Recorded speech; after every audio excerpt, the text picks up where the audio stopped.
Have you ever shown a friend a movie only to hear them say, "I don't get it," as the credits roll? Look, everyone has their own tastes, and that's great, but sometimes the confusion and disconnect actually comes from the movie itself being intentionally confusing, high concept, or just clumsily made. Let's go over some of these films that make people say, "Huh?" and pat ourselves on the back for the ones we know inside and out. Spoilers ahead.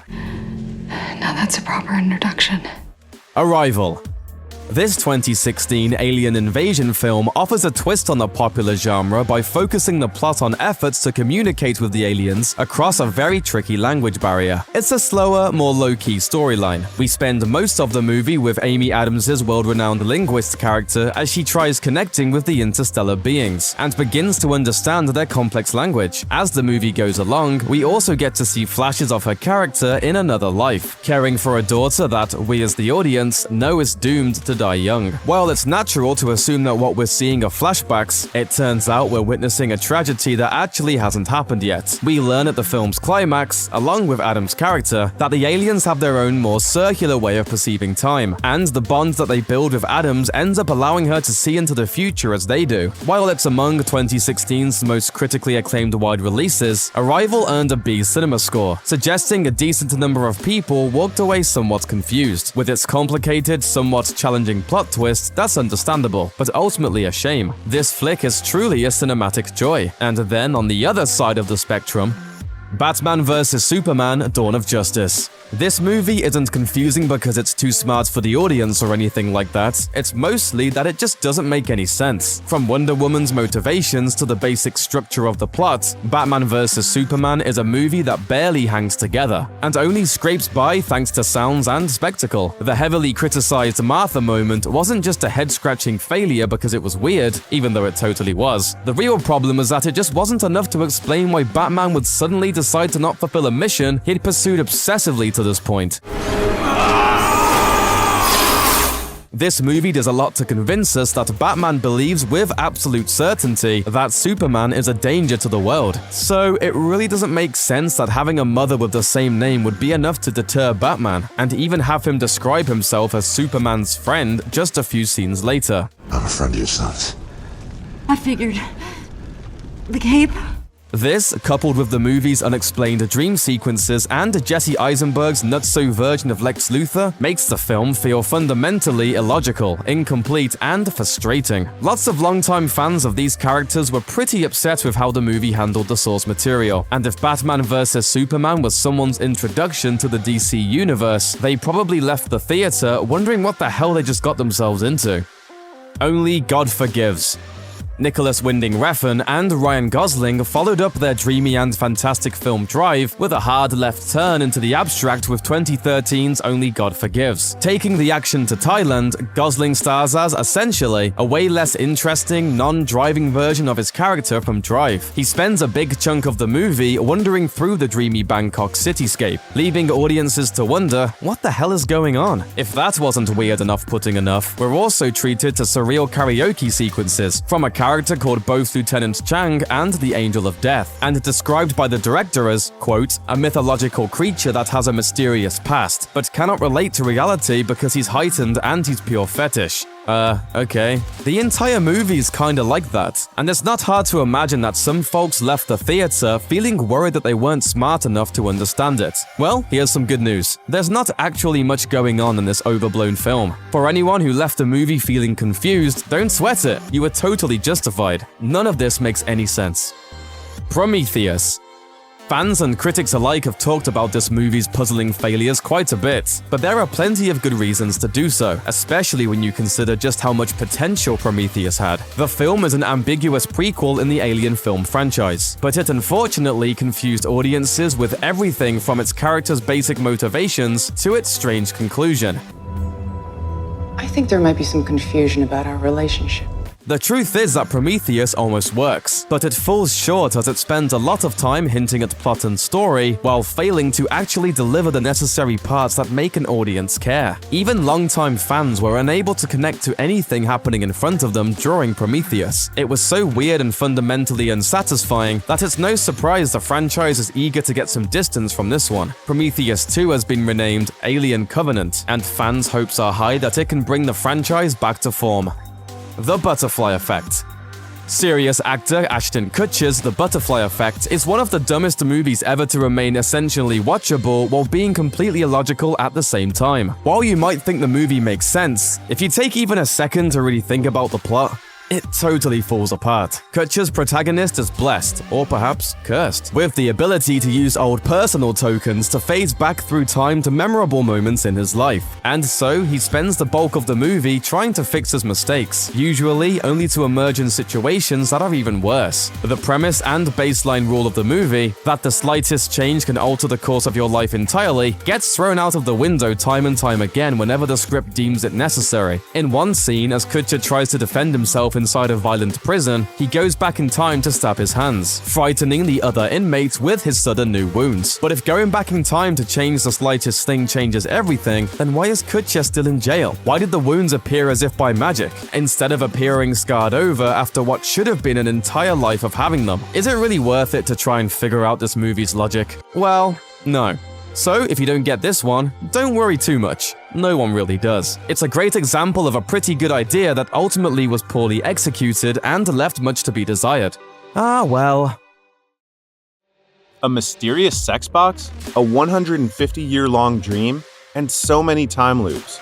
These sci-fi movies still have audiences scratching their heads. Stanley Kubrick's 2001 A Space Odyssey is considered one of the great sci-fi classics, and one of the most revered works in film history. The 1968 picture pushed the boundaries of special effects, lifted sci-fi from B-movie schlock to serious art, and made everyone afraid of killer computers. After escaping the clutches of HAL 9000, astronaut Dave Bowman is sucked into a trippy tunnel right outside Jupiter. He's assaulted with all sorts of lights and crazy colors before winding up in a cold, soulless hotel room. In just a matter of minutes, Bowman turns into an old man, and that's when a black monolith appears at the foot of his bed. These monoliths have been turning up the entire movie, sparking new stages of evolution whenever they appear. When Dave reaches out to the big black obelisk, he turns into a glowing space fetus. This magical floating baby is known as the Star Child, and in the film's final sequence, it floats out into the galaxy looking down at Earth. Did Dave literally transform into an alien infant? Is the Star Child symbolic of humanity's next stage in evolution? Could it mean something else altogether? It doesn't seem like we'll ever know for sure. Its origin and purpose, still a total mystery. AI, artificial intelligence, is a thoroughly depressing affair. After all, this is the film where Haley Joel Osment breaks down crying because his mom abandoned him in the woods. Granted, Osment is playing a lifelike android named David, but still, you can't just toss a heartbroken mecha into the wild. After all, the world is cruel to little androids. Poor David is bullied by human kids, sees his fellow robots ripped apart, and eventually finds himself stuck at the bottom of the ocean, desperately wishing he could become a real boy. It's a wish that will never come true. And then there's that ending. After 2,000 years of solitude, David is rescued by evolved AI. The creatures take pity on the little mecha, and using advanced tech, they give David one last day with his mother. That's how the movie ends, with David cuddling his mom, happy at last. Some casual viewers had no problem with the ending, but many sci-fi fans were outraged at the shift in tone, placing the blame squarely on director Steven Spielberg. AI was originally a Stanley Kubrick project, so many assumed Spielberg screwed up Kubrick's dark project by tacking on the sappy finale. As Spielberg eventually pointed out, however, the whole David gets to spend one last day with his mother thing was actually Kubrick's idea. More importantly, it isn't a happy ending. The evolved mechas are granting David's wish because they're about to shut him down forever. They're going to kill this little kid, and we're watching his final hallucination before he's put down. If that's not a Kubrick ending, then we don't know what is.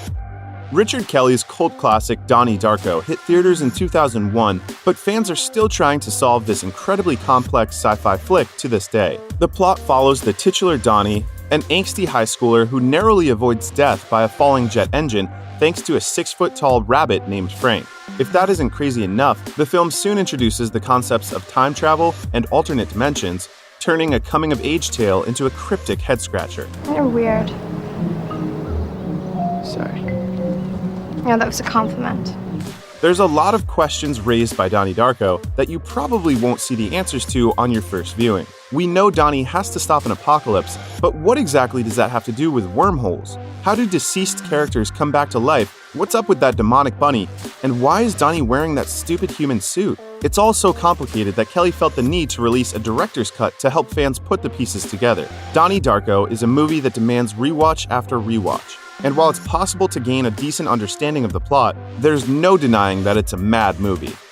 Before introducing the world to the Cheddar Goblin in his 2018 film, Mandy, director Panos Cosmatos broke onto the cinematic scene with Beyond the Black Rainbow. This psychedelic nightmare of a movie features a telekinetic girl and a slasher scientist who find themselves in a battle of life and death. It's been compared to films like El Topo and Eraserhead, and according to its creator, the film's screenplay is only 11 pages long. As you might expect, this is a movie that takes its sweet time, drowning audiences with surreal images and sounds that make you wonder if you're watching a film or going on an acid trip.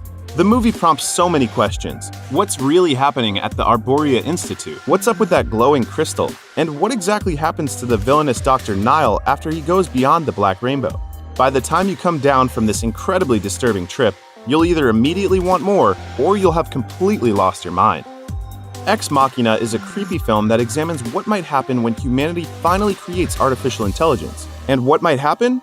Nothing good. That's a lesson that Caleb learns the hard way after he's invited to participate in an advanced Turing test by billionaire tech genius Nathan. The programming prodigy wants Caleb to see if his imprisoned android, an AI named Ava, is capable of independent thought. The only hitch is that Ava looks like Alicia Vikander, and Caleb starts to fall for her. You're impressed? Yes. Although? There's a qualification to you being impressed? Ava and Caleb seem to grow close, and after realizing Nathan is a monster who's creating female androids for his own sick gratification, Caleb decides to break Ava loose. He hopes they can run away together, and Ava seems totally cool with Caleb's plan. But once she's free, she kills Nathan and locks up Caleb, leaving him to die as she sets out into the real world. Her decision left a lot of viewers baffled. Why kill such a nice guy? Well, Caleb might not have been as glaringly evil as Nathan, but he only treats Ava like a human once he starts falling in love with her. Even though he's more polite, he still views Ava like an object in the same way that Nathan does. He only decides to help her escape after Ava flirts with him and makes him feel special. Meanwhile, she's tired of being a slave, so it's time for her to finally take control. Directed by Christopher Nolan, Inception is a bizarre blockbuster where cities fold on top of themselves, trains appear out of nowhere, and hotels spin around like crashing cars. In other words, it's a movie about the power of dreams. Inception takes place in the subconscious, where rules can be bent and mental barriers manipulated. But for all its incredible imagery, the film sparked so much conversation because of a simple spinning top. The plot of this sci-fi epic follows a group of thieves, led by the enigmatic Dominic Cobb, as they try to implant an idea in the mind of a young business heir. If Cobb can complete the mission, he'll have his murky past erased, and he'll finally get to return to the US and see his kids again. And wouldn't you know it, the mission is a success, and in the film's final moments, Cobb is reunited with his children. Maybe. There's actually a good chance that Cobb might be asleep, stuck in limbo for the rest of his life. Everything depends on that infamous top. If Cobb is in the real world, it will topple over eventually. But if he's still asleep, it will keep on spinning forever. The movie cuts right as the top starts to wobble, which resulted in endless debate about Cobb's fate. According to Christopher Nolan, however, it's not such a big deal if the top falls over or not. As the director explained, the important thing for Cobb is that he's back with his kids. Whether this is reality or it's all in his head, the only thing that matters is that it's real for him. Finding love is hard enough, but if you've only got 45 days to find a mate or be morphed into an animal, that makes things a lot more difficult. Unfortunately for poor David, if he doesn't find a partner in a few weeks, he'll be tossed into a mysterious machine and turned into a lobster. However, things start looking up when he meets the short-sighted woman. In this society, partners have to share a physical similarity, and since they both suffer from vision problems, it seems they're a match. Until she is blinded. This leaves the lovers in a tricky situation. If they want to make this work, David will have to blind himself too. I'm going to do it with a knife. Do you want me to come with you? I'd rather you didn't. As the short-sighted woman waits at a diner booth, David stands in front of a bathroom mirror with a steak knife just centimeters from his own eyeball. Before we can see anything though, the film cuts to the short-sighted woman sitting at her table. She waits and waits for David to return, but the film goes black before audiences can learn if David did the bloody deed. Not even the cast and crew of The Lobster know the truth. Speaking with Entertainment Weekly, Colin Farrell revealed that director Yorgos Lanthimos and screenwriter Efthimis Filippo never came up with an answer for the film's ending. As for himself, Farrell can see it going either way. He joked, "Honest to God, part of me thinks he does it. Then part of me thinks that when the camera cuts back to Rachel Weisz, I'm already in a f***ing Uber, heading down the road as fast as I can."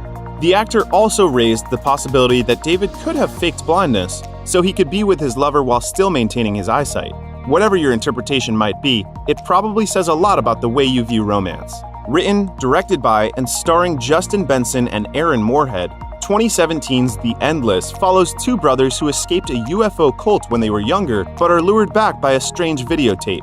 Once they arrive, freaky things start happening, and they start to get the feeling that there's something evil hiding in the darkness. By the time the credits roll, The Endless has posed a lot of complicated questions. What's up with the entity and the time loops? What's with those freaky statues? And why is there a crossover with Benson and Moorhead's earlier movie, Resolution? Well, the invisible demon haunting our heroes is a stand-in for horror movie audiences who like their stories to have dark endings. And as it turns out, the creature drew the brothers back to the cult in hopes of trapping them in a time loop. This particular desert is crowded with different loops, some which last seconds and others which stretch on for decades. If you die in the loop or submit yourself to the beast, you'll be trapped forever. That's why the cult members look so young. They've been repeating the same cycle every 10 years. At the end of each loop, the entity tears them to shreds and they start over again.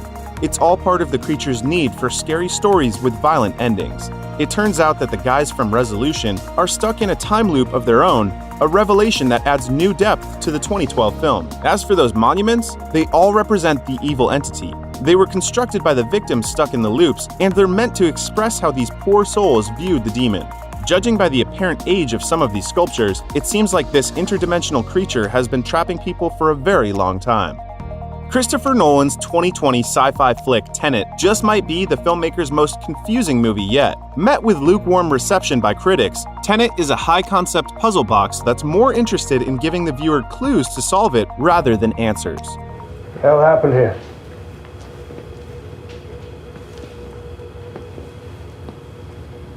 It hasn't happened yet. The protagonist is a CIA agent who finds a mysterious artifact during a mission. When the artifact is stolen from him, he's recruited by a time-traveling organization called Tenet to retrieve it.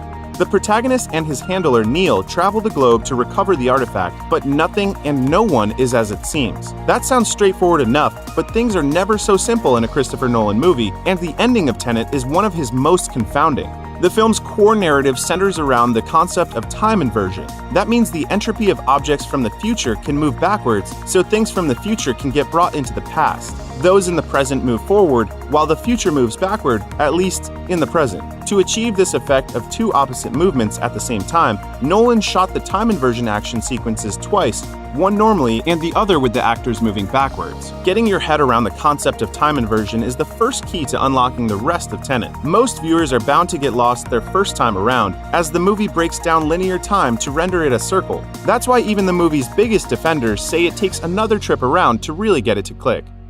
Whether it's the sight of a skeletal bear or a man turned into a fungus, Annihilation is a movie that sticks in your mind. But even more compelling than the gigantic Sharkagator is the film's ambiguous ending. After heading deep into the Shimmer, an ever-growing electromagnetic wave that mixes and matches DNA, biology professor Lena encounters a metallic humanoid that tries to copy her likeness. Using a grenade, Lena kills the doppelganger and burns down the Shimmer. But while she saved the world, that doesn't mean it's smooth sailing for our hero. Lena's whole reason for heading into the Shimmer was to discover what happened to her husband, Kane. He's a soldier who went MIA after heading into the world's freakiest light show, and then a year later, he suddenly appeared out of nowhere, deathly ill. Hoping to save his life and ease her guilt, Lena accompanies 4 other women into the Shimmer to figure out exactly what's going on. What she learns is haunting. The Kane back at the hospital is almost certainly a doppelganger, much like the one that tried to take Lena's place. However, there's something odd about the Lena who finally escapes the Shimmer. When she hugs her clone husband, we see the color in her eyes dance and wave, much like the lights in the Shimmer. Did the real Lena make it back home? Or was she replaced by the doppelganger somewhere during their struggle? Or perhaps the Shimmer altered her DNA and turned her into something new? Whatever happened, Lena is a new person, forever changed after literally confronting herself. Inspired by the French short film La Jetée, Terry Gilliam brings a fresh set of eyes to an old-fashioned time travel tale in 12 Monkeys. The killer cast and gorgeous production design are enough to get viewers to still return to this 1995 classic, even if the ending is a bit mind-boggling. In a post-apocalyptic 2035, James Cole is a prison inmate sent back in time to stop the virus that destroyed humanity. He travels back to 1996 to track down the source of the virus, but is continuously haunted by dreams of a little boy seeing a man shot at an airport. In the end, he finally catches up with Dr. Peters, who's heading to an airport to start the virus outbreak. Cole tries to stop the doctor and instead is shot by the police. As it turns out, his dreams weren't dreams at all. They were memories of his younger self watching his future self get killed. The purpose of Cole's tragic life is just one of many questions left at the end of 12 Monkeys. We never get to see if any of Cole's actions changed the timeline, but it's heavily implied that his actions were fruitless. Nothing will change. The past stays the same, and the future is unavoidable. The whole affair is a bleak take on time travel that appreciates repeat viewings. The movie never changes. It can't change, but every time you see it, it seems different because you were different. Stalker is a classic, but by today's standards, it's definitely a slow movie. Watching Andrei Tarkovsky's 1979 cerebral work of post-apocalyptic sci-fi is a test of patience, but for those who have stuck with it, the reward has been great. Over the years, many people have watched this movie and walked away with different stabs at its meaning. A deeply interpretive film, Stalker is as confounding as it is profound. Based on Arkady and Boris Strugatsky's novella, Roadside Picnic, three men, the writer, the professor, and the stalker, go into the radioactive zone, which contains a mythical wish-granting room. The trio ventures through a dangerous land of paranormal anomalies and unexplained phenomena, all while philosophically sparring with each other and exploring their motivations for the journey. When they finally reach the room, however, there is an inexplicable anticlimax as the three men sit in silence. What happens inside the room and the significance of their journey is left entirely ambiguous. What exactly is the zone, and how has it changed the people who dare enter it? The final shots of the movie show that the stalker's daughter has now gained superhuman powers, which are implied to be a result of his journey. This question and others are asked from the very beginning of Stalker, and its lack of answers still sparks vigorous discussion over 40 years later. If you're at all familiar with predestination paradoxes, you might have some idea of where this Ethan Hawke sci-fi thriller is headed. Predestination is based off of Robert A. Heinlein's 1959 science fiction short story, All You Zombies. This 2014 sci-fi puzzle stars Hawke as Agent Doe, a disfigured time-traveling agent who moonlights as a barkeep after a failed attempt to stop the bomber that wounded him. One day in 1970, Agent Doe meets a man called John, who reveals that he was born an intersex female named Jane and had a child who was stolen by an unknown man. Complications during birth led to forced gender reassignment surgery, so Jane began living as John. Agent Doe takes John back in time to 1963 to get revenge on the man who created this situation, only to realize that John is the person who got Jane, himself, pregnant. So, Agent Doe takes Jane's baby further back in time to 1945, and the child grows up into Jane. This is the predestination paradox, and it only gets more complicated as the movie continues. By the end, it is revealed the movie is about a single character. The agent and the bomber are also the same person as John, Jane, and the baby. And it's a paradox, right? But it can't be paradoctored. After learning who he will become, the agent kills the bomber and tries to close his own loop. That's where predestination ends, leaving us to imagine John's endless nightmare and wonder about the logic and existential questions behind it all. Robert Pattinson fans might follow the dreamy actor to the ends of the earth, but apparently not beyond our solar system. At least, that's how the reaction to 2018's High Life would make it seem. While many critics found Claire Denis' erotic sci-fi drama mesmerizing and thought-provoking, a majority of the audience seemed to disagree. This is likely due to the slow pacing and cryptic methods of storytelling that Denis utilizes. Monty is a criminal on death row who's been placed on a ship full of convicted killers heading towards a black hole. He and the others are subject to experiments run by the mysterious Dr. Dibbs, who controls sexual activity on the ship.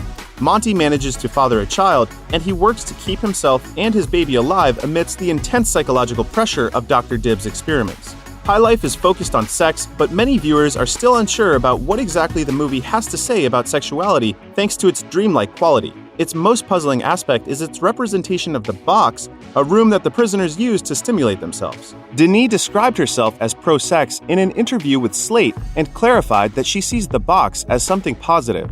However, in an interview with GQ, she also said that she herself doesn't actually know what high life is about, saying, "I'm not interested in understanding, honestly. It's not a joke. I don't need to understand. I need to feel good about something. That's all I need." Although Cameron Crowe's 2001 sci-fi adventure was a critical punchline in its day, Vanilla Sky has gone on to gain a cult following. This ambitious thriller is an English-language remake of Alejandro Amenábar's Open Your Eyes, a trippy warning about the dangers of technology and vanity.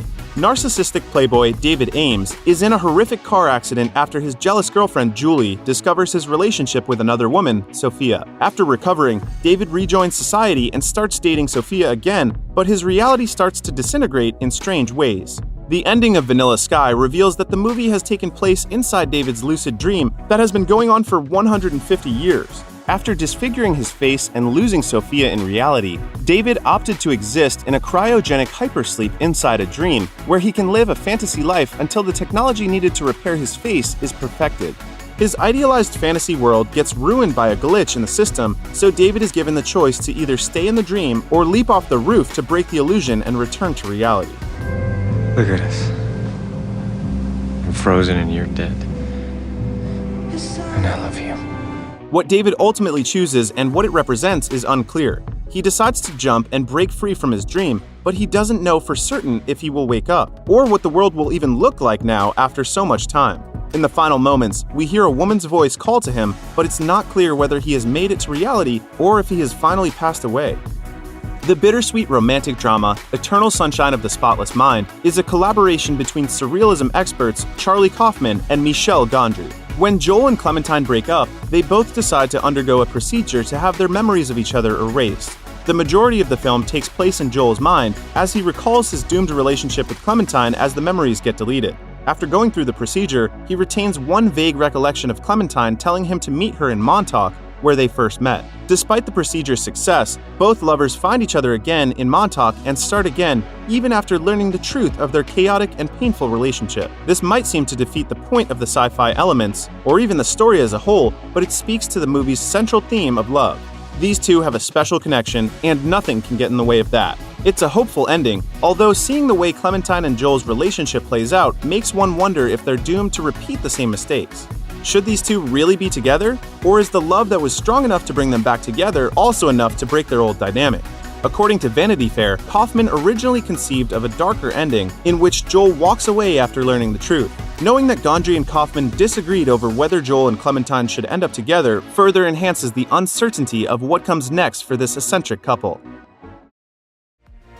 By the end of Christopher Nolan's Interstellar, the audience is fully versed in what happened to Cooper, Brand, and humanity in general. However, there are a lot of smaller details that are left up to our imaginations. Here are some of the biggest questions we have after watching Interstellar.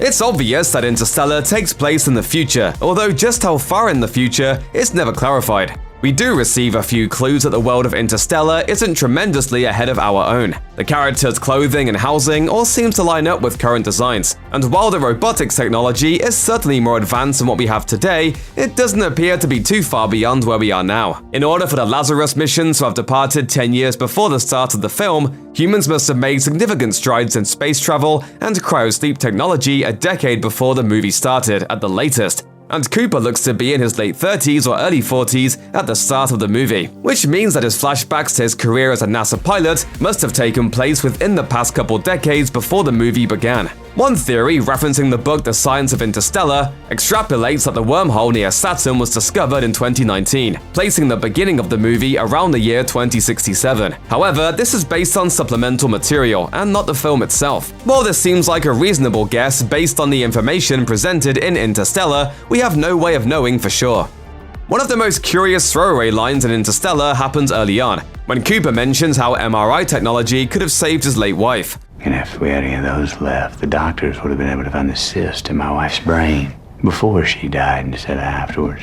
No further elaboration is given about why MRIs would have ceased to exist, and it's an odd piece of world building when you consider that other types of technology still appear to be just fine. Not only are cars, trucks, and large farming equipment still prevalent, but the characters' clothing and resources speak to a manufacturing industry that is still going strong. And while colleges are now only open to the very top echelon of students, That's probably because those students are going into highly educated fields, and it's reasonable to assume medicine would be among them. Of course, other forms of technology have been scrapped on purpose, as part of the scapegoating of NASA. Explaining how the Apollo missions were fake to bankrupt the Soviet Union.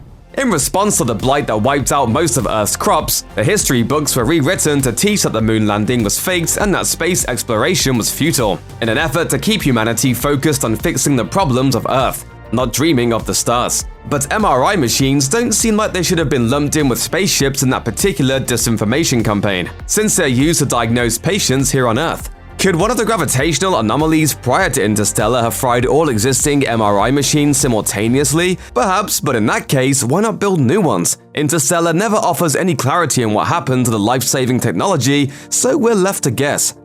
At the start of Interstellar, Earth's crops have been largely destroyed thanks to a global blight that eventually wipes out every form of plant life it encounters. Nelson's torching his whole crop. Blight? They're saying it's the last harvest for okra. Ever. Corn is one of the only viable crops that humans have left, but even that will eventually die out, leaving humans with no food source at all. Professor Brand mentions at one point that the blight seems particularly suited to thrive in Earth's largely nitrogen-based atmosphere. Yet the film never provides much more detail on exactly what the blight is. We don't know if it evolved naturally or if humans somehow caused it through our own actions. The blight affects every last person on and off of Earth, but how it came to be is left entirely up in the air.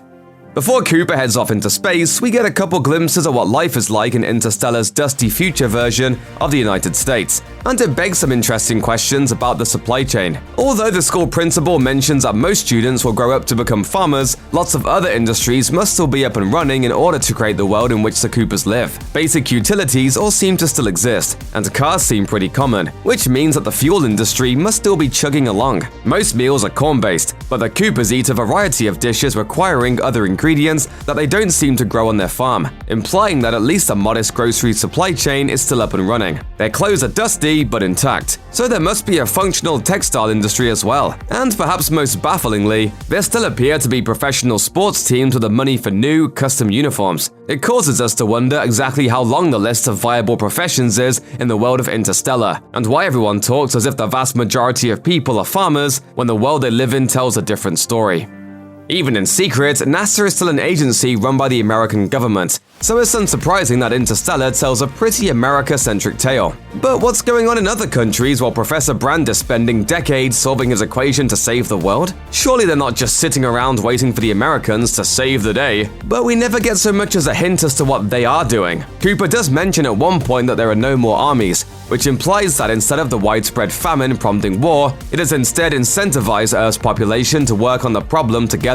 He also says that India's space program was disbanded around the same time as NASA. Delhi Mission Control went down same as ours 10 years ago. The teacher at Murph School mentions that the revised version of history claims that the moon landing was nothing more than Soviet propaganda, implying that there's still no love lost between the two countries, although apparently not enough to warrant military intervention. By the end of Interstellar, humanity has successfully escaped the dying planet. We're meant to understand that this means that all of humanity was saved, but it sure would have been nice to have some evidence of life outside of the future United States. Throughout Interstellar, the characters encounter various gravitational anomalies, both big and small. By the end of the film, the source of many of these anomalies has become clear. They aren't anomalies at all, but intelligent acts designed to serve a specific purpose. The humans of the future, referred to only as they, created the wormhole in order to give the humans of the past an escape route from Earth. Cooper himself was responsible for the various anomalies in his daughter's childhood bedroom. I figured out the message. One word. You know what it is? Stay! Stay. It says stay, Dad. However, there are a number of other anomalies referenced in Interstellar that don't appear to have any clear purpose, such as the one that caused Cooper's instruments to malfunction when he was working as a test pilot. We started detecting gravitational anomalies almost 50 years ago. Mostly small distortions to our instruments in the upper atmosphere. What these anomalies were and why they occurred are never really addressed. It seems reasonable to infer that they caused the anomalies, but for what purpose? Was it merely to get humanity's attention and thus put in motion the sequence of events leading to the film? Or did the past anomalies serve some sort of other unexplained function that we never learn about?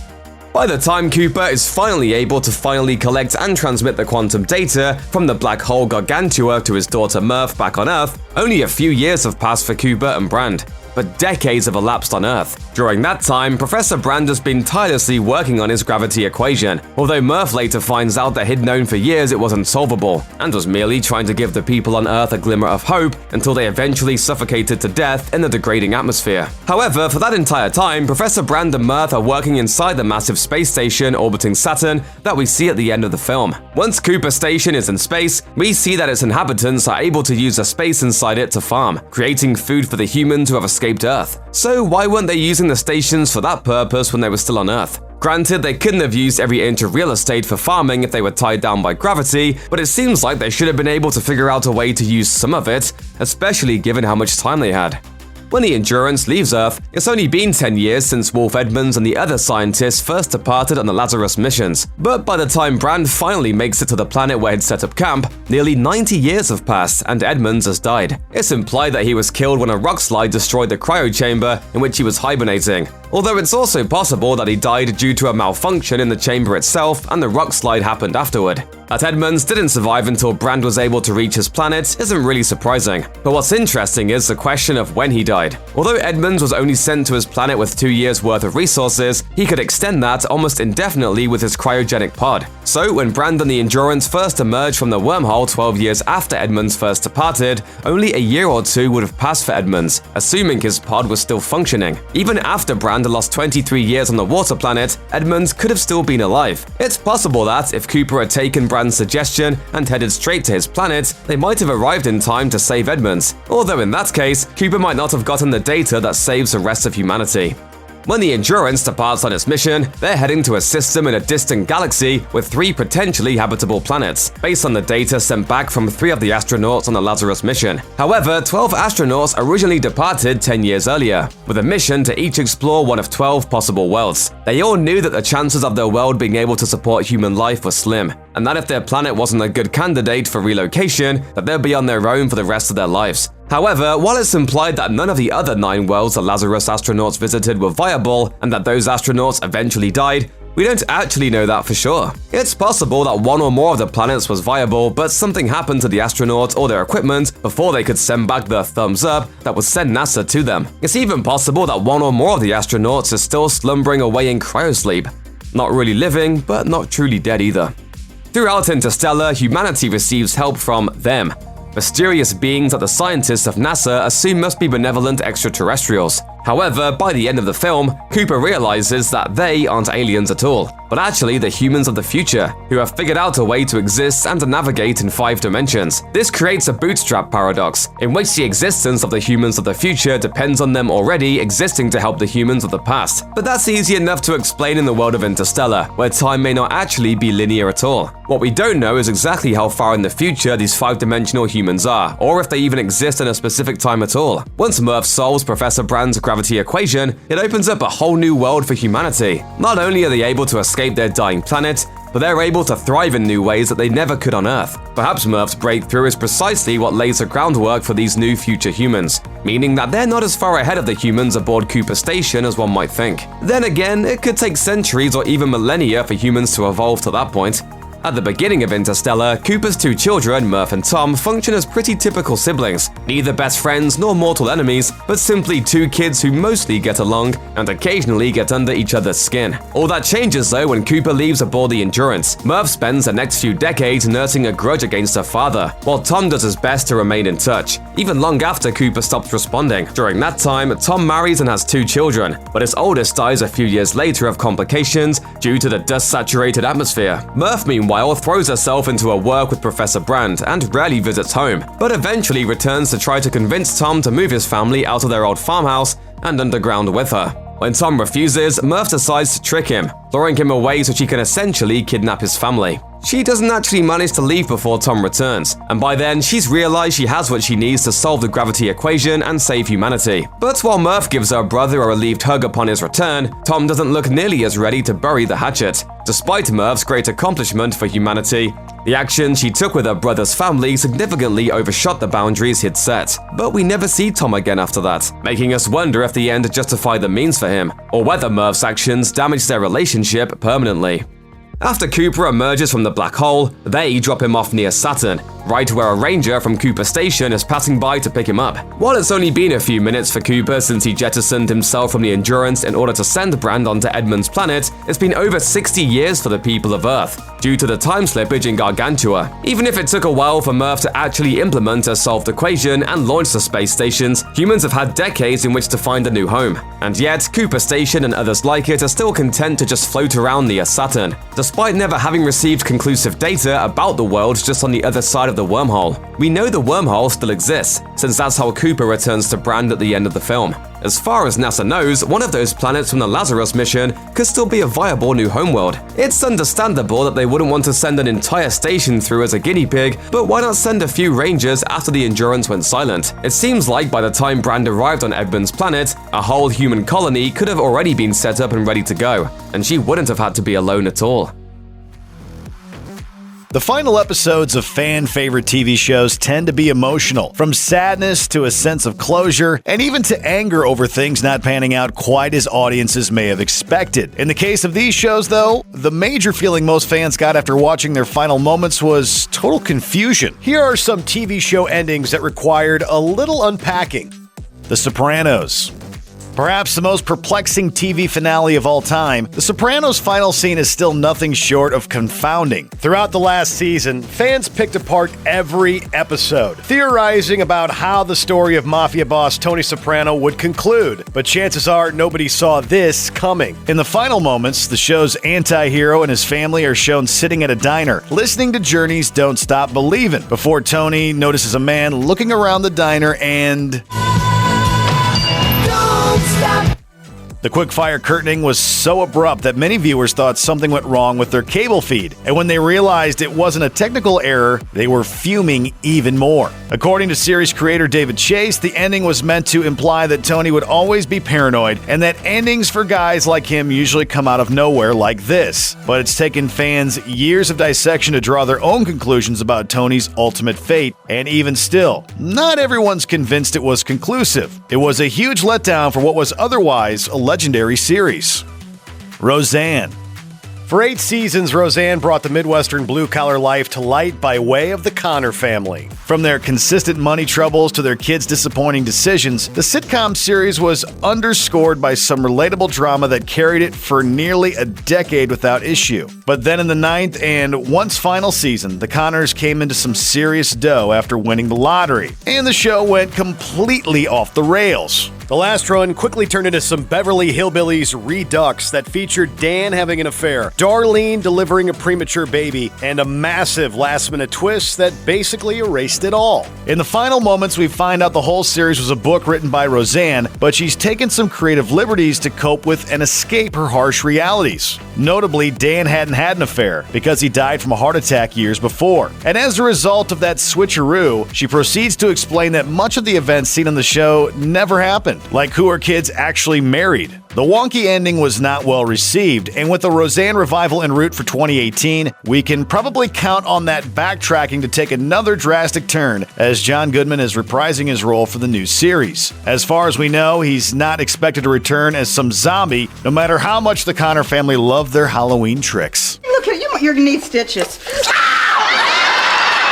So chances are the finale will get swept under the rug altogether by the time the new series launches. But I still think the Bulls of 96, 97 would have beat these guys anytime. You can't live in the past, Dan. When things are gone, they're gone forever. Battlestar Galactica.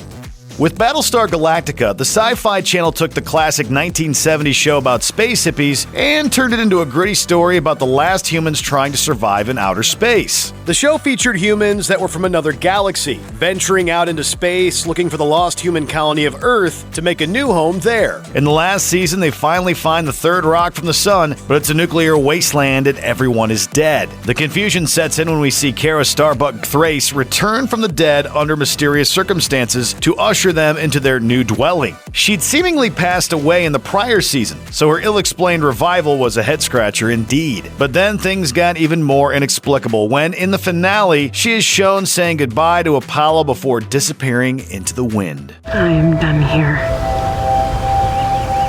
I've completed my journey. Executive producer Ron Moore tried to explain that Starbuck had been brought back to life by a higher power to lead humans to Earth, but real-life Earthlings were left stunned by the bizarre stunt. Hannibal. Brian Fuller's stylish horror series took the idea of a cliffhanger literally. The show's murderous cannibal Hannibal Lecter and FBI profiler Will Graham culminate their twisted, series-long game of cat and mouse with a brutal combat at the edge of a cliff, at which point they both fall off into the sea, and that's it. We're left to wonder whether anyone survived the fall. And the question mark about that prospect is even furthered by the Season 3 post-credits scene. In it, Hannibal's enabler psychiatrist Bedelia is shown waiting at a dinner table with 2 empty place settings, and her own severed leg ready to be served. Kinda makes you hungry for more, no? Angel. When this spin-off of Buffy the Vampire Slayer debuted in 1999, it was about Vampire Angel's small Los Angeles private detective agency. By the end of the 5th season, however, the show had evolved into a story of a grand war between good and evil, in which Angel and his cohorts were determined to destroy the wicked circle of the Black Thorn. The final shots of the series finale show Angel and the good guys heading into battle against a massive army, just as the episode ends. Ending in the beginning of a battle is certainly an understandable point of confusion, but co-creator Joss Whedon told TV Guide that the final scene of the series demonstrates the notion that the war between good and evil is never over, saying, "The point of the show is that you're never done. No matter who goes down, the fight goes on." And so does the fans' quest for a sense of closure. And let's make them memorable. It's been nearly a decade since the release of Zack Snyder's Sucker Punch.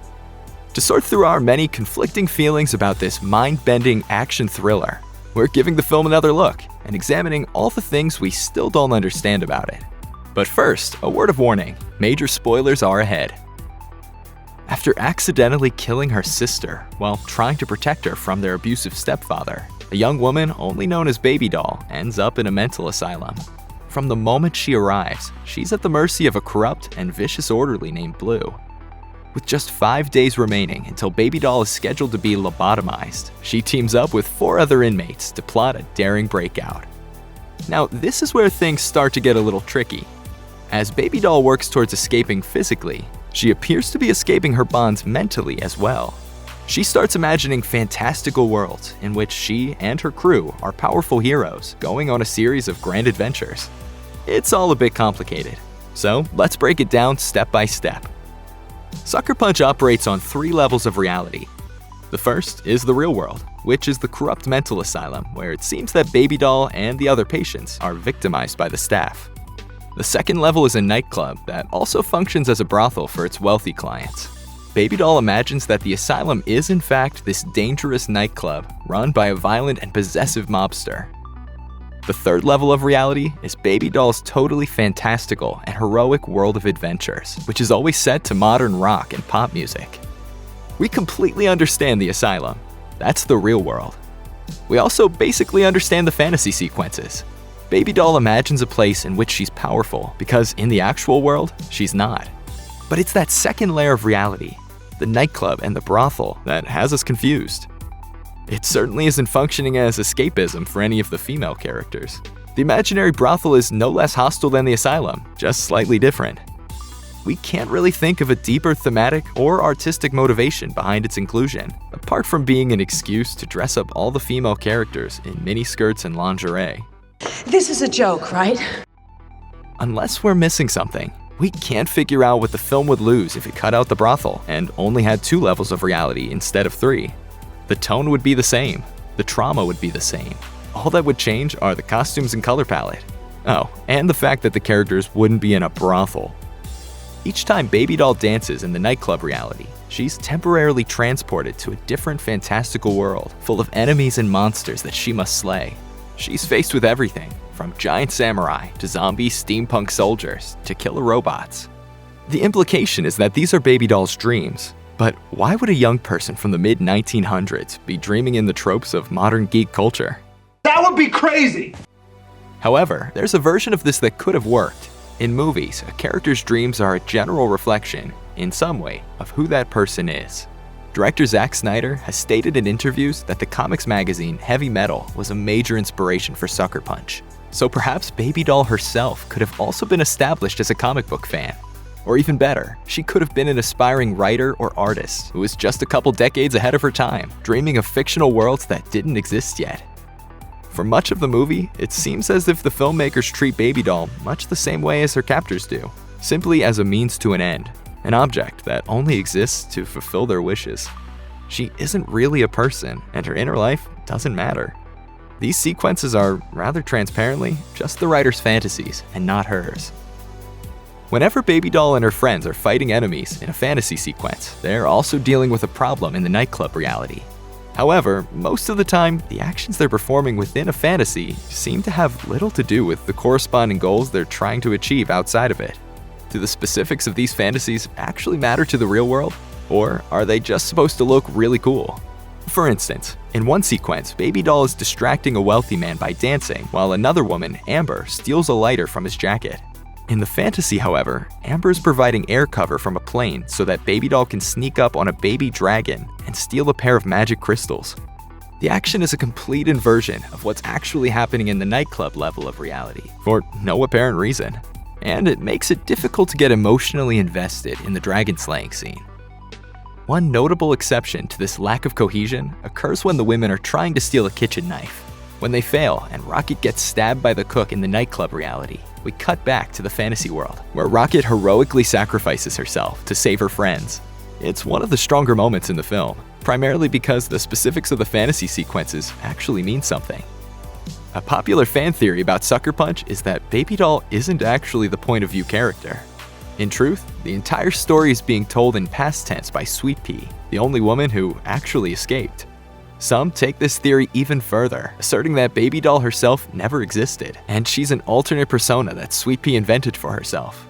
A flawless superhero that Sweet Pea pretended to be so she could gather the strength to break free of the asylum.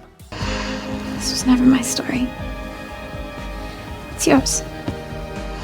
Now don't screw it up, okay? So possibly, Sweet Pea invented the character of Baby Doll because even if she couldn't personally imagine slaying the dragons in her own life, she could imagine another person, a hero, who could. Lie to yourself if you must. Tell yourself that you have superpowers, and there's no obstacle you can't overcome. Or to put it another way, You have all the weapons you need. Now fight. after the crew's plan to escape fails, things don't end well for most of them. Rocket is killed by the cook. Then Blondie and Amber are executed by Blue in the dressing room of the nightclub. In the end, only Sweet Pea is able to survive and escape. But remember, all of this is only happening in the imaginary world of the nightclub and not the real world of the asylum. We do get a few brief scenes in the asylum after those tragedies, but Rocket, Amber, and Blondie are nowhere to be seen. Were they actually killed? If you die in the nightclub, do you die in real life? The only hints that we get are courtesy of Dr. Gorski, when she offers a brief account of Baby Doll's eventful 5 days in the asylum. She stabbed an orderly, started a fire, and helped another patient to escape. However, she doesn't say anything about an orderly named Blue openly executing 2 other patients in front of her. Additionally, given that Blue is eventually arrested for authorizing medical procedures in Gorski's name without her permission, you'd imagine that openly murdering patients would be much bigger news.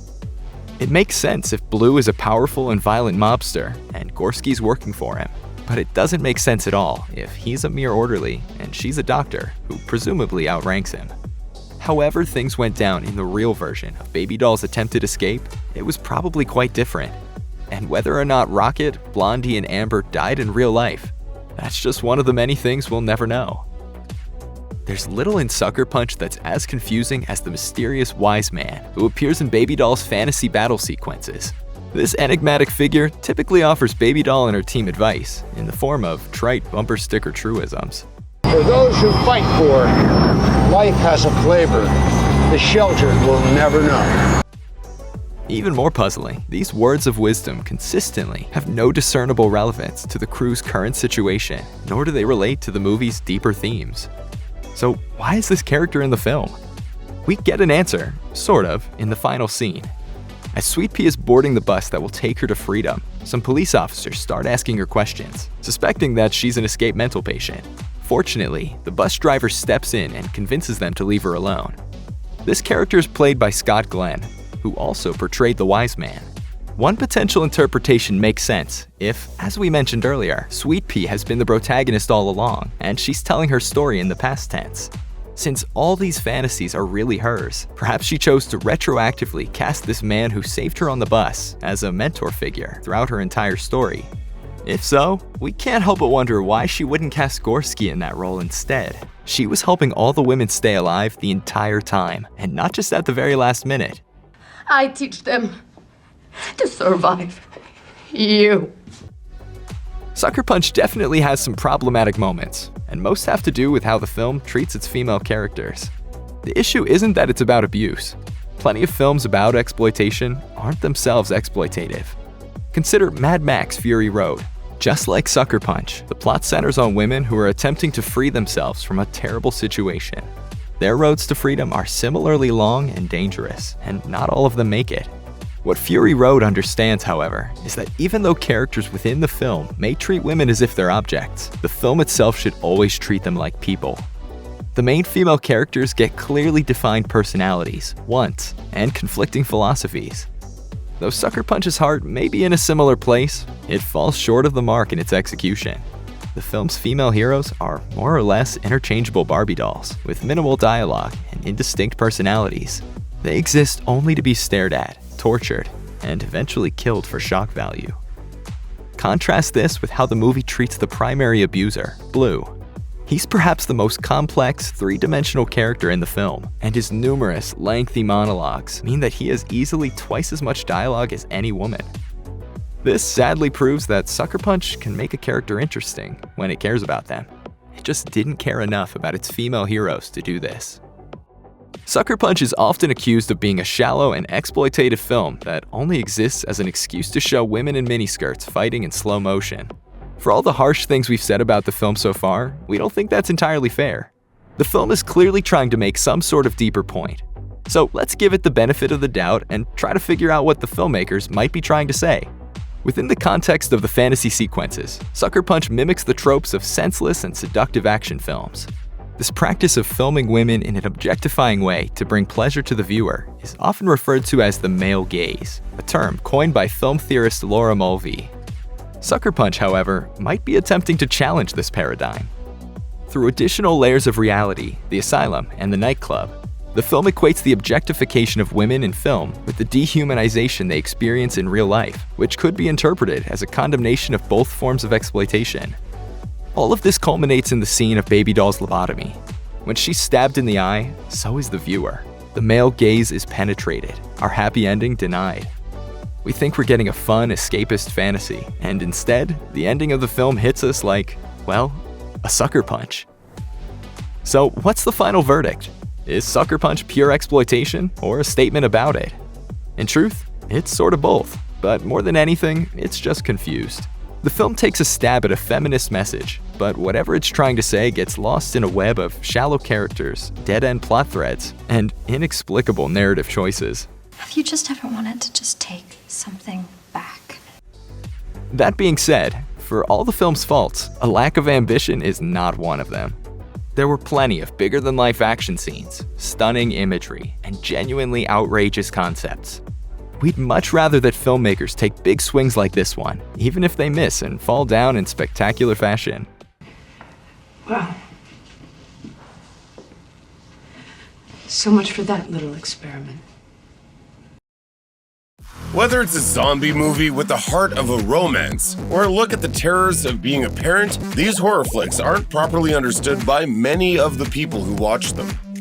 Based on the novel by Jeff Vandermeer, Alex Garland's Annihilation has one of the most confusing and thought-provoking movie endings of the last decade. Biologist Lena takes a journey into the unknown after her husband Kane returns from a 3-year disappearance with some rather strange changes. She and a team of women enter the mysterious meteor fallout zone known as the Shimmer to try and find out what exactly happened to Kane while he and his team were inside. If you're looking for a straightforward answer to this setup, Annihilation won't exactly deliver. Instead, Annihilation skirts the fine line between horror and sci-fi as Lena and her crew discover the DNA mixing properties of the alien presence. When Lena arrives at the lighthouse at the center of the Shimmer, she has an encounter that leaves her a changed woman, quite literally. The ending of Annihilation has sparked a lot of debate. Some believe it to be a metaphor concerning death or disease, but Garland has said that it has to do with self-destruction. Isn't self-destruction coded into us? Programmed into each cell? Whatever the meaning, it's an ending that's nearly impossible to forget. Considered by many to be director Dario Argento's magnum opus, Suspiria takes on the occult in a manner that has inspired countless copycats since the film's 1977 release. Suspiria is a visual spectacle first and foremost, and that's far from a bad thing. Told in Argento's signature Grand Guignol style, which relies more on ultra-violence and brooding tone than telling one cohesive story, Suspiria follows dancer Susie Bannion to Germany as she joins the prestigious Tanz Dance Academy to perfect her ballet abilities. It's impossible not to be drawn into Susie's surreal new world as strange things begin happening around her. She gets sick, the school suffers a maggot infestation, and the blind pianist is killed by his own dog, so it's no real shock when Susie discovers that this illustrious dance school once was, and still is, a witch's coven. While this is the first entry into Argento's Three Mothers trilogy, Suspiria is a delightfully cryptic watch that'll stick with you long after the credits roll. At 23 years old, director Don Coscarelli kicked off his filmmaking career with a head-scratcher that's equally imaginative and horrific. Phantasm follows a boy named Mike, who witnesses a body being stolen from the local cemetery. This leads Mike and his brother Jody on an investigative mission to check out the mausoleum, where they happen upon an evil mortician, better known as the Tall Man, who has the power to reanimate corpses. This discovery sends the Tall Man on a mission to capture Mike and Jody, birthing his iconic horror movie catchphrase. Boy! Of course, you can't forget about the murderous silver ball that flies into people's skulls with the sole purpose of retrieving brain meat. For the late 70s, Phantasm was definitely a horror film that left audiences wanting more. The third act falls apart a bit, leaving audiences wanting to know exactly why the Tall Man is doing what he's doing. Thankfully, Coscarelli returned to the world and characters he created 9 years later, with 1988's Phantasm 2 kicking off a quirky and gory little franchise beloved by many die-hard horror fans.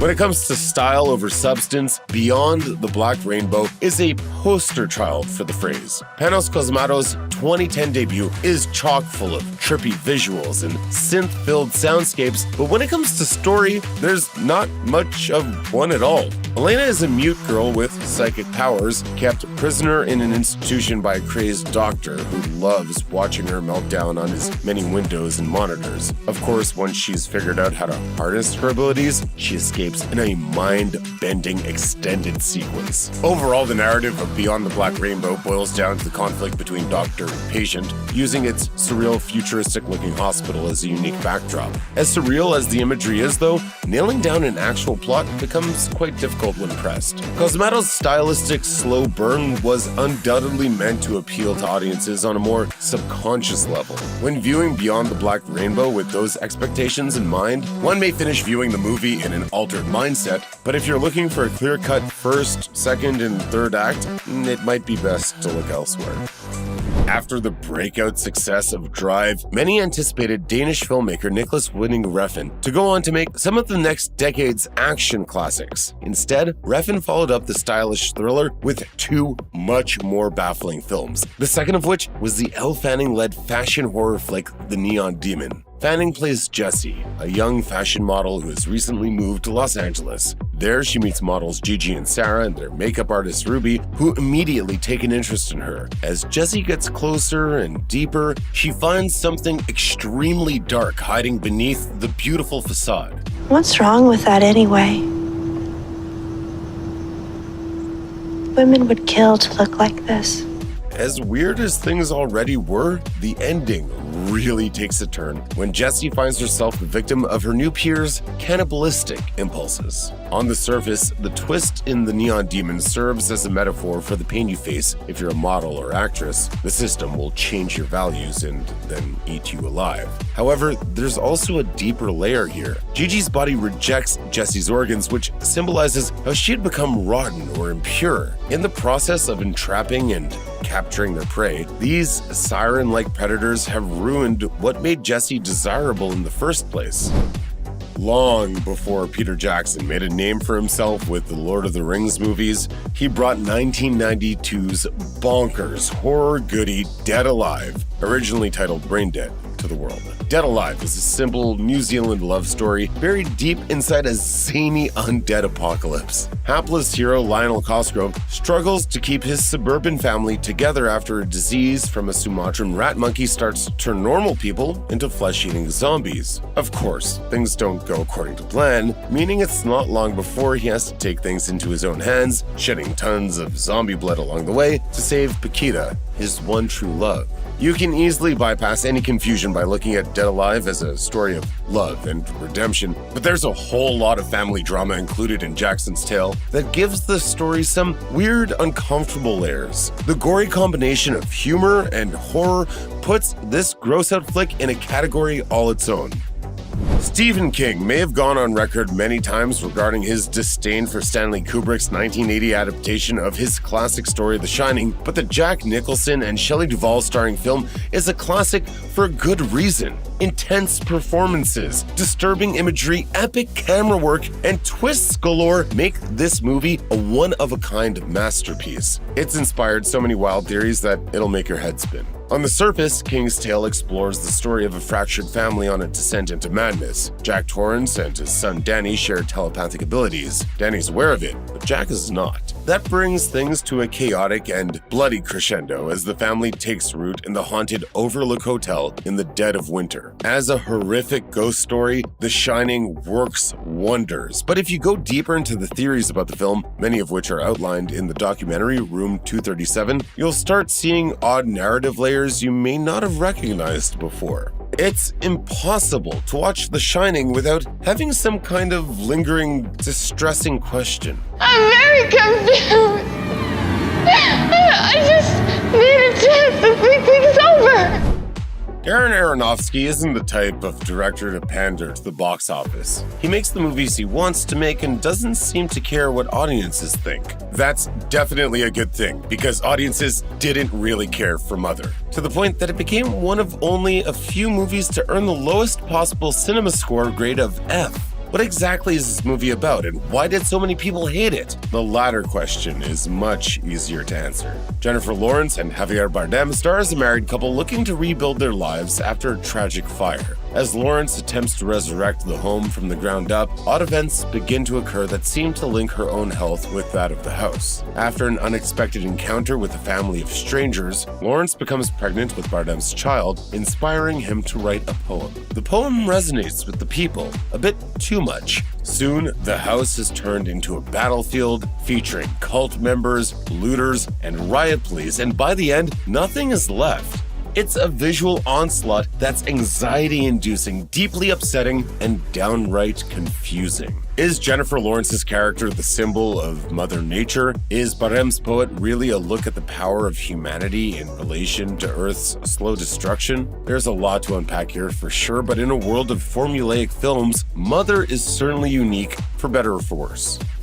After the breakout success of Jordan Peele's Get Out, horror fans knew to expect layers of metaphor and social commentary from the director's next venture. What they didn't expect was that Us, Peele's second feature outing, would be even denser in its construction. While it starts off as a home invasion movie about a black family being invaded by a family of doppelgangers known as the Tethered, Us slowly unravels its layers of meaning. On a surface level, Us is relatively easy to understand with a final twist that changes everything you thought you knew about the Wilson family. According to Adelaide Wilson's doppelganger Red, the Tethered were developed in a failed government experiment and sealed underground for generations. Red was able to convince the other Tethered to rise to the surface world and take down their lookalikes, and for a shocking reason. Of course, the true message of the film ended up going over a lot of people's heads. Beneath the rabbit eating and scissor stabbing, Us is actually a metaphor about inequality and class struggle. As the tethered join their hands across America, they unite forces in a way that our petty human squabbles would never allow us to do. Every David Lynch movie is confusing, and to some extent, every David Lynch movie is a horror movie. That's why picking just one to represent his entire filmography is a nearly impossible choice. While Mulholland Drive, Inland Empire, and Lost Highway could all fit on this list, it's Lynch's debut feature that still mystifies and puzzles viewers after over 45 years. Eraserhead is a surrealist, black and white film that investigates the horrors of domestic life in the most extreme ways possible. Henry Spencer lives in a suburban industrial wasteland. One day, he's informed that his girlfriend has had a child, but what they've created is anything but human. When she hysterically leaves him to take care of the child for what feels like an endless amount of time, Spencer brings us into his hallucinatory world filled with metaphorical visions and characters. Eraserhead ends with Spencer killing the creature to put it out of its misery and meeting his own strange fate, but taking these events at face value is the wrong way to look at this deeply metaphorical film. The main theme Eraserhead reinforces is the anxiety of parenthood. Lynch, whose daughter was 9 years old when the film was released, seemingly channeled his worries into one of the most daringly cryptic films of the 70s. Some of the weirder parts of the movie will never be explained, and that's just the way the director likes it. Believe it or not, Eraserhead is my most spiritual film. We'll elaborate on that. No, I won't. If you're looking to dip your toes into the world of Japanese experimental horror, then 1977's House is an ideal first step. This Japanese horror movie from 1977 operates almost entirely in dream logic, making for 88 of the most entertaining and confounding minutes ever put to film. In House, a schoolgirl named Gorgeous takes 6 friends to her aunt's rural home for summer vacation. Once they arrive, the house reveals itself to be a wacky haunted mansion that starts eating the girls alive. One girl is eaten by piano fingers first. Another is beaten up by flying mattresses. Those aren't even the strangest things to happen in this house. There's plenty of crazy occurrences involving kung fu, watermelon, and a cute yet sinister cat. While it's easy to enjoy House for its visual splendor and absurdity, there's some real depth to its content as well. Director Nobuhiko Obayashi, who was born in Hiroshima in 1938 and lost his childhood friends to the atomic bomb, would go on to make very explicit anti-war movies like Hanagatami in his late career. These themes of the ways war can haunt both people and an entire nation are present in the subtext of this 1977 surrealist nightmare. Lucas Guadagnino's Suspiria is a completely different movie than Argento's 1977 original, both tonally and thematically. While the basic plot remains the same, Susie Bannion attends a dance school in West Berlin in 1977, Guadagnino weaves a tale that is historical meaning on top of the already confusing story of the surreal original. There's a number of things the remake has that the original doesn't, like Tilda Swinton in 3 roles, a grotesque contortion sequence, and an extra 50 minutes to name a few. The biggest difference, though, involves an entirely new side plot that changes the movie's ending in a massive way. While Susie still ultimately discovers the true identity of Mother Marcos and the Coven of Witches, much attention is paid to the investigations of one Dr. Joseph Klemperer. This might seem to distract from the horror and tension of the 2018 Suspiria, but the addition of this character ties the surreal story to real history. Klemperer's conflict revolves around losing his wife in World War II, and the guilt and grief he feels are a metaphor for living in that time period in Germany. At the end of Suspiria, Susie visits Klemperer on his deathbed, and she grants him what he's been searching for, the truth about his wife. There's a touching, tragic story at the heart of this horrific historical epic. She was cold when she died. But she wasn't afraid. War is hell.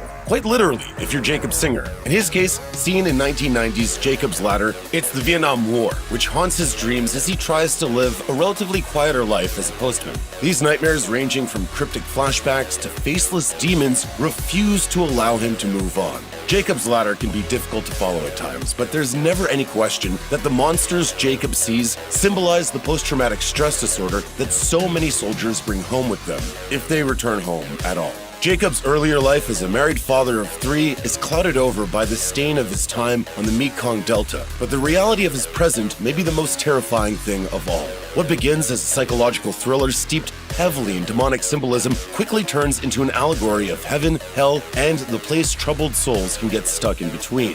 What's real and what isn't? Does it even matter? You'll probably have to watch it through a few times to find out. Christopher Smith's Triangle is an odd movie, for sure. One that feels like it may have worked better as an episode of The X-Files. This 2009 film centers on Jess, a troubled mother who goes on a yacht trip with a group of friends. From the very beginning, she's under the impression that something's wrong. After a storm hits the boat, her crew finds rescue in a passing ocean liner. And yet, that foreboding feeling only gets worse for Jess. That's for good reason. There's a killer on the boat. That reveal is the first in a long line of twists that throws Jess face to face with none other than herself. While Triangle relies heavily on the trope of a horror film time loop, it's intriguing and entertaining to watch Jess attempt to murder every version of herself and her friends she comes across with the goal of breaking the cycle. But no matter how hard she tries, she never quite manages to break free. The ending of Triangle may not provide audiences with the clear-cut closure they expected or hoped for, but it's a thought-provoking one that will have you thinking about the hidden impact of everyday behaviors. Christian Bale is unforgettable as Patrick Bateman, the psychopathic yuppie at the heart of Mary Harron's adaptation of the Bret Easton Ellis novel. Bateman lives a privileged life in 1980s Manhattan, privileged enough that he routinely gets away with the murder of sex workers and colleagues. By the end of American Psycho, it seems like Bateman is a full-blown serial killer driven to madness by the lack of consequences for his actions. Or is he? The infamous monologue that wraps up the film calls the reality of every earlier scene into question. My punishment continues to elude me, and I gain no deeper knowledge of myself. The confusing ending of American Psycho left audiences stumped, but it all boils down to one factor: the unreliable narrator. On one hand, there's the interpretation that Bateman is powerful enough that he can get away with whatever he pleases, and his associates will cover for him. As horrifying as that might be, the darker ending is that Bateman can no longer tell the difference between his psychotic fantasies and realities. Ultimately, it's left ambiguous as to how many of the killings in American Psycho actually happened, and how much of it was in Bateman's head. Featuring plots made up as they went along and cliffhangers left forever unresolved, these sci-fi shows have left some fans scratching their heads for decades. Netflix's Altered Carbon ran for 2 seasons, with 2 different lead stars, Anthony Mackie and Joel Kinnaman, playing the same character. And that's the least befuddling part about it. A cyberpunk thriller, Altered Carbon is set in a future where people can receive new bodies and swap minds. Much of the confusion for this show comes simply from its complex fictional universe, where unusual political and social structures play key roles. New ideas are often given awkward slang terms that can be tough to pick up. Factions like the Envoy and the Praetorians have motives and agendas that aren't always easily defined. Characters receiving new bodies, or sleeves, thanks to their stack, a disk that contains their memories and consciousness, is just the tip of the iceberg. But moving past some already bewildering terminology and intricate world building, the series is also a murder mystery that's just as compelling and confusing as anything you'll find this side of True Detective. Like many on this list, Altered Carbon is a strange journey through a bizarre sci-fi world that requires some focus and thought to follow, leaving plenty of audiences perplexed. Arguably one of the most disappointing sci-fi series of the past 20 years, Under the Dome was based on an acclaimed Stephen King novel and showed incredible promise in its first season, telling the story of a small town that suddenly finds itself encased in an invisible dome and cut off from the outside world. The initial batch of stories amounts to a successful mystery and a suspenseful thriller, but trying to turn a one-off novel into a multi-season show proved problematic, as the creators introduced many wildly different elements that seemed to come out of nowhere to extend the story. This includes a war among the townspeople, an alliance with aliens, and even an episode that introduces an alternate reality. Suddenly, what had initially hooked audiences as a compelling but relatively straightforward mystery and character drama devolved into baffling sci-fi schlock. To make matters worse, audiences were left dumbfounded as new storylines came and went with no explanation. As a result, ratings fell, and by the time the show was canceled, there were too many unanswered questions to wrap up the show in any kind of satisfying way. But despite all the unresolved plot lines, the ending of the show still tries to shove in a few more in the last episode.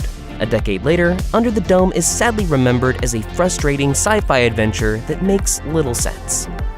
In 1978, Battlestar Galactica mixed the fast-paced sci-fi adventure of Star Wars with the wild theories of so-called ancient astronauts. It only lasted a year, but garnered a cult following that led to a long-awaited revival in 2004. The newer series greatly expands on the mythology of the show, but for some, the added complexity just makes it more of a puzzle. In this beloved series, a race of sentient robots known as the Cylons decimates a thriving civilization whose survivors flee to the fabled lost world called Earth. The twist? Some of the human characters are secretly robots in disguise, which was enough to bewilder plenty of viewers as the show tried to write around its own retcons. We're Cylons. And we have been from the start. The importance of a certain Bob Dylan song also made little sense, even when they tried to explain it as some kind of prophecy. But when you learn that series creator Ron Moore has admitted that the Cylons had no overarching plans, the confusing nature of the show's plot starts to make more sense. Of course, the most downright frustrating aspect of the series might be its shoehorned religious ideas of destiny and faith, which often feel like exercises in hollow symbolism. In the final episode, a major character is implied to have been a heavenly angel all along, and an attempt to hastily resolve a series-long riddle suggests everything was just God's doing. For a show whose initial appeal was its grounded, gritty realism, it still went on to confuse plenty of hardcore sci-fi fans. The epitome of serialized stories that were sort of made up as they went along, Lost starts as a plane crash survivor character drama, but before the end of the pilot episode, the series becomes a captivating supernatural mystery as new sinister forces are revealed on the island. It killed them. Il les a tués tous. It killed them all. By the end of its run, the story includes time travel, alternate realities, and even some religious symbolism. For the most part, though, the addition of the more fantastical elements works. It's just that there's so much going on that it becomes overly complicated, and as a result, fans have been left puzzled for years. While some audiences were more than confused by much of the show's story, those with a keen eye were able to follow along. But with so much to keep track of, it often feels like much of the larger philosophical issues at play are left to languish. The show's focus on fate and free will kind of fizzles out, and some plot points and characters that are implied to have deeper meanings are pretty much dropped altogether. A lot of this can be chalked up to the writers acknowledging that they had no idea where they were going with the story, or they kind of had an idea but had to change it to keep network executives happy. Not that it's any consolation to confused viewers. The sci-fi conspiracy thriller Mr. Robot stars Rami Malek as cybersecurity engineer and hacker Elliot Alderson, who is enlisted by an enigmatic figure called Mr. Robot to aid in his hacktivist causes. Set in a world of intricate and complex conspiracies involving monolithic corporations, faceless governments, and shadowy agents, the web of lies and back-alley deals in this fictionalized New York City gets tricky to follow. But to add an extra level of confusion, Alderson suffers from serious anxiety, depression, and multiple personalities, meaning he can often be an unreliable narrator. To emphasize Alderson's troubled mental state, the show is often intentionally confusing. Even the show's most passionate fans have commented that serious attention is required to fully grasp the story and connect every dot. Major revelations as early as season 1 proved mind-boggling to many viewers, while others insisted that all will be explained by the series finale. But no matter how many times some fans watch it through, there's just so much densely plotted action on top of confusing themes that it sometimes feels like Mr. Robot is more trouble than it's worth. Even those critical of the show have acknowledged the quality of its writing, acting, and directing. So if you're willing to put in the work to understand Mr. Robot, you'll be handsomely rewarded.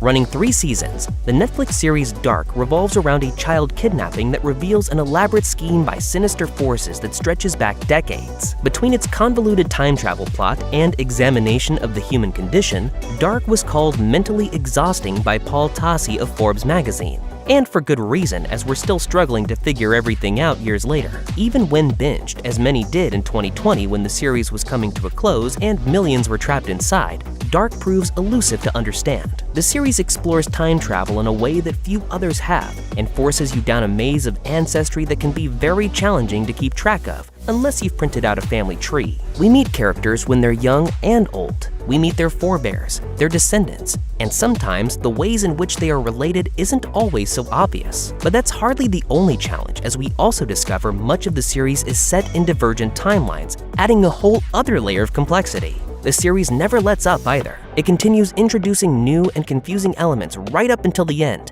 giving you no time to get acclimated to changes and fluctuations in time and dimension. Like a turbocharged X-Files, Fringe follows an FBI agent thrown into the world of the bizarre. This series also deals with more than just aliens and the paranormal, though. In fact, by the end of the show's first season, it has introduced an entire parallel Earth in an alternate timeline that is seemingly at war with our own. With multiple versions of the same characters, each with hidden agendas, things only get more complicated. Some viewers had trouble figuring out how things are connected, who is doing what, and why. Then there's the war between strange visitors from an alternate future, whose own motives seem to shift from season to season. The problem with this one, however, might be the opposite of Lost, as Fringe seems to have been planned a little too well at times. The show does a good job of dropping hints about future storylines, but they are often buried a bit too deep. I realize, whoever you are, that this must seem very complicated. It is, extremely. The series may have bitten off a little more than it could chew in Season 4, where both realities merge and still makes for a confusing viewing experience today. Meanwhile, stories that push the envelope with intentional misdirects only serve to further muddy the waters. With a vast and intricate mythology that can be hard to understand, there are still plenty of questions left unanswered on Fringe. We've seen shows that are confusing because of intricate webs of plot, and stories that were written on the fly and are filled with plot holes. But the OA is something else entirely. A series that is baffling but might have been comprehensible were it not unceremoniously canceled before it could resolve its biggest questions. A series that ends on one of the most jaw-dropping twists in TV memory. It begs for a follow-up season that never came. The OA stars Britt Marling as a young blind woman who has been missing for 7 years, but pops up with a new name and her vision restored. She speaks only to a small group of allies, and reveals that more missing persons can be saved through a strange dimensional portal that serves as a gateway between multiple realms. But if that sounds strange, wait until you get to the more magical and mystical parts of the show, including characters who suddenly manifest supernatural powers. This includes one young woman who can communicate across realities, a psychic nightclub octopus, a shadowy mystic with a mysterious past, robots, and a quantum leap-style body transfer that allows characters to inhabit their own selves in other realities. Think you're confused after that brief description? Wait until you watch it. Just don't expect to get any answers, as we're still trying to figure it out, even knowing we will never get a resolution. Decades before every other entry on this list, the British sci-fi mystery thriller The Prisoner was well known for its mystifying story and mind-bending visuals. Due to the technological limitations of the era, it's remembered more for sheer weirdness rather than special effects, making The Prisoner a spiritual precursor to the likes of Twin Peaks. What's it all about? Sit down and I'll tell you. The series starred Patrick McGoohan as a secret agent who resigns from his post, only to be abducted and held captive on a strange island where nothing is as it seems. Beyond its odd nature, The Prisoner became a groundbreaking landmark series that influenced multiple genres. But despite its legacy as arguably one of the greatest single-season TV shows of all time, it's also one of the most confusing ever produced. McGoohan's intelligence agent is only ever called Number 6, while his captors attempt to break his will week after week for some nebulous purpose. Meanwhile, strange sights like giant balloons that can incapacitate people, as quaint as they might seem to audiences today, were unlike anything anyone had seen at the time. But beyond its unusual style, the story is less than literal, playing out largely in metaphor and allegory, with every prop and plot beat seemingly hiding some kind of deeper meaning and significance. A series meant to be experienced and pondered, the story had little in the way of a concrete conclusion, and fans have debated its meaning for nearly 60 years. It's all fun and games until a few animated rabbits give the kids everlasting trauma. From allegorical genocide to doodles that would make your mom blush, these cartoons are anything but your typical Saturday morning fare.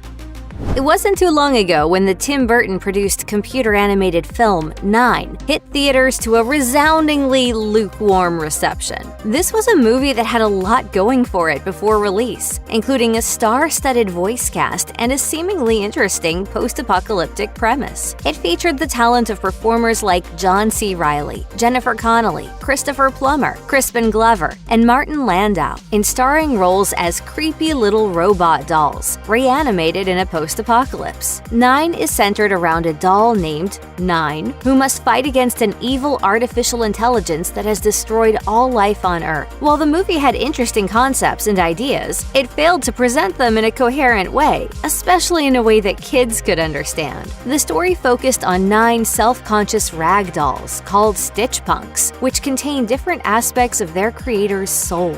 That is why I am making each of you. You are all that's left of humanity. 9 himself is based on their creator's inherent humanity and functions as the heart of the team. Other Stitch Punks have traits like healing, fighting, fear, creativity, and arrogance, which are all meant to work together in unison. While this may seem interesting on the surface, 9 struggles to explain these complex ideas in an engaging way. When it comes to really weird experimental animated films, it doesn't get more iconic than René Laloux's Fantastic Planet. This 1973 piece of science fiction was a unique co-production between French and Czechoslovakian filmmakers, centered around humans in the far future living on a planet controlled by gigantic blue humanoids. Humans in this world are treated as pets or pests, and the plot mainly focuses on the relationship between the alien Tiva and a human child named Ter, who is taken in as a pet. Fantastic Planet is a gorgeous, strange, and appropriately fantastic film that nonetheless confuses many audiences thanks to its deeper subtext. The entire movie is an allegorical story representing social issues like animal rights abuse, racism, and human rights in general. Much of this can be lost on viewers who don't fully understand the connection between the mesmerizing visuals of Fantastic Planet and their connection to these deeper themes. It certainly doesn't help that the English language dub of the film completely altered parts of the dialogue and story in an attempt to make it more kid-friendly. So if you give Fantastic Planet a try, make sure to watch it in the original French release. Yes, somebody actually made an animated musical comedy about the Titanic sinking. Camillo Tetti's Titanic, The Legend Goes On, is an Italian reimagining of this actual historical event with the addition of creative liberties, like talking animals and musical numbers. Obviously spinning off the success of James Cameron's 1997 blockbuster Titanic, this movie baffled the minds of anyone who watched it because of how unbelievably bad it was. Unlike its cinematic predecessor, Titanic, The Legend Goes On, has little regard for the actual story of the Titanic, and instead adds things you'd typically see in a standard children's animated film. The story is focused on the budding relationship between a third-class passenger named Angelica and an upper-crust rich man named William, which probably sounds familiar. What's really confusing is the addition of multiple talking animals ripped straight from a different movie. This Titanic has gone on to be considered one of the worst animated movies of all time by both critics and audiences alike. Christopher Campbell of IndieWire put it best in his piece, 100 Years of Terrible Titanic Exploitations in Film, TV, and Slides, by describing the film as so terribly written and drawn that it's offensive to the Titanic's memory.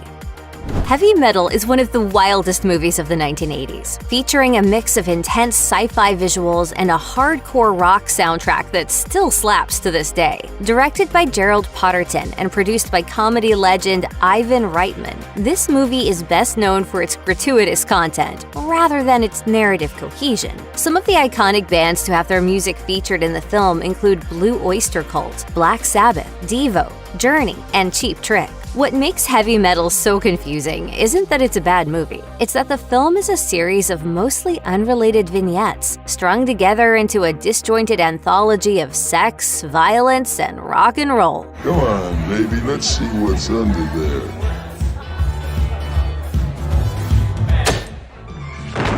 The only thing connecting all the different segments of heavy metal is a vague, unifying concept of the sum of all evils being present. These days, the film is more famous for being parodied by South Park in the season 12 episode Major Boobage, which makes much more sense than the movie since it's all just a drug-induced hallucinogenic trip that Kenny endures. Richard Linklater's 2001 film Waking Life chronicles a man stumbling his way through multiple unrelated realities in a fugue state. What makes this movie so unique is its style of animation, rotoscoping, in which animators basically trace every film frame of a live-action sequence as a cartoon. While rotoscoping has become more popular in recent years, at the time, this was a wholly unusual way of making a movie. Waking Life is unabashedly an experimental film without any kind of cohesive storyline for audiences to latch onto. It follows in the footsteps of Linklater's previous film, Slacker, by meandering from scene to scene and character to character without any connections between them. Waking Life also hinges on complicated and pretentious philosophical themes, which are constantly being discussed by the characters as the film progresses. We are the authors of ourselves, co-authoring a gigantic Dostoevsky novel starring clowns. Although the film has notable critical acclaim with an 80% on Rotten Tomatoes, it nonetheless can be an inscrutable and confusing film for audiences who enjoy a comprehensible plot. 1988's Who Framed Roger Rabbit proved to the world that combining live action with animations can work perfectly in a mainstream Hollywood movie. On the other hand, 1992's Cool World equally proved that it can totally backfire when your movie just isn't very good. Ralph Bakshi's attempt to piggyback off the success of Robert Zemeckis' more popular film featured a young Brad Pitt as a noir detective for the cartoon landscape of Cool World. While Cool World's animation is certainly impressive, its ability to combine cartoon and live-action elements is not. But the film's biggest failure is that its story is borderline incomprehensible. Critics at the time noted just how hard it was to enjoy a movie that's impossible to follow. In his 1992 review for the Los Angeles Times, Peter Rainer asserted that the plot makes almost no sense. What can I say, sweetheart? I can't help you out in that department. It doesn't help that the film was consistently compared to the much better received Who Framed Roger Rabbit, which has an easy-to-follow mystery narrative. There's a reason Cool World has gone down as one of the most hated movies of all time, despite finding some success as a cult classic.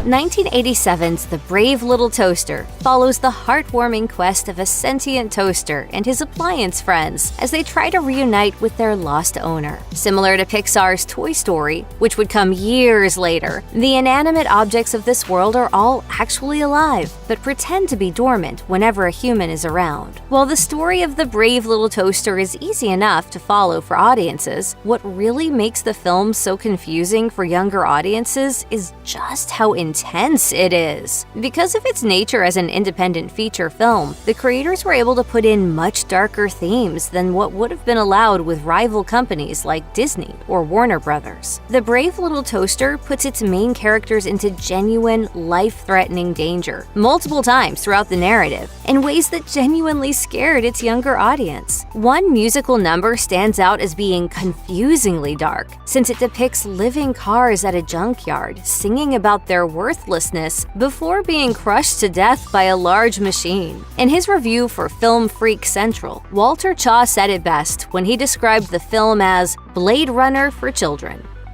The Black Cauldron stands out as being a lost Disney movie, forgotten to time and rarely referenced in discussions of the company's greatest animated works. Nonetheless, the film has gained a significant cult following over the years, thanks to its uniquely dark, complex, and intriguing world, which stands out during a particularly slow era of animation. The Black Cauldron features a surprisingly stacked cast of voice performers, including John Huston, John Hurt, Susan Sheridan, Cauldron, and Freddie Jones. Although it's gained some appreciation in recent years, The Black Cauldron is mostly seen as an overly ambitious and confusing piece of dark fantasy filmmaking. Based on the book series The Chronicles of Prydain, the film follows the journey of a young man named Taran, who tries to stop the devious Horned King from getting a powerful black cauldron that will help him completely conquer the world. Although critics applauded its animation, many felt the story itself was uninteresting and underdeveloped. Charles Champlin of the Los Angeles Times succinctly described the problem with The Black Cauldron by saying it lacked the simplicity and the clarity of great fairy tales.